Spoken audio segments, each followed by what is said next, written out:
Buying a home is already expensive, but here's something you may not realize. America's homes are only getting older and older. Yeah, the typical age of a house is now more than 4 decades old. So what does this mean for buyers and even current homeowners? Let's bring in our chief business correspondent, Taylor Young, to talk about this. Yes. So, Taylor, some people love old homes. Yeah. They're charming, but why does the age of the home really matter? Because this is another symptom of the country's ongoing housing shortage. So the typical house in America right now is 44 years old. To put that into perspective, that's older than the internet, that's older than the Carolina Panthers. And this is really a result of decades of underbuilding. So homes aren't necessarily getting older because they're lasting longer. We're just not building enough new homes to really bring up that average. Is this a Charlotte thing or is this happening everywhere? So this is not happening everywhere equally. Yes, homes are getting older everywhere, but the Northeast has the highest concentration of older homes. The average home there is 60 years old. In the South, they are much newer. The Sun Belt, specifically the Charlotte area, the average age is around 36.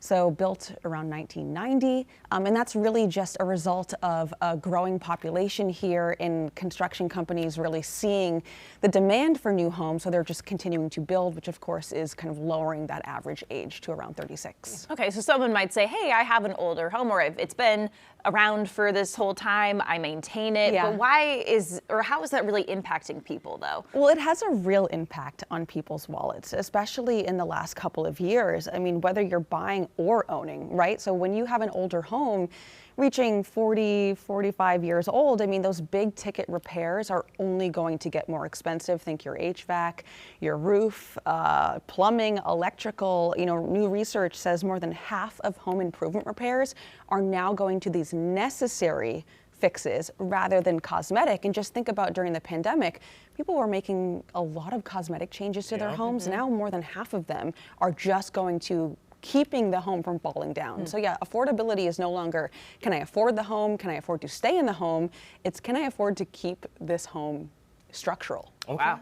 So I imagine with the homes continuing to age, Yeah. they're not going to get any younger. Is this trend just going to continue? So at least for now, we know builders are pushing to build more homes, right? We know that there's action in Congress to do that, but we are still about 4 million homes short in the country to supply that demand. So before we kind of catch up to that and breach that gap, I mean, homes are only going to get older.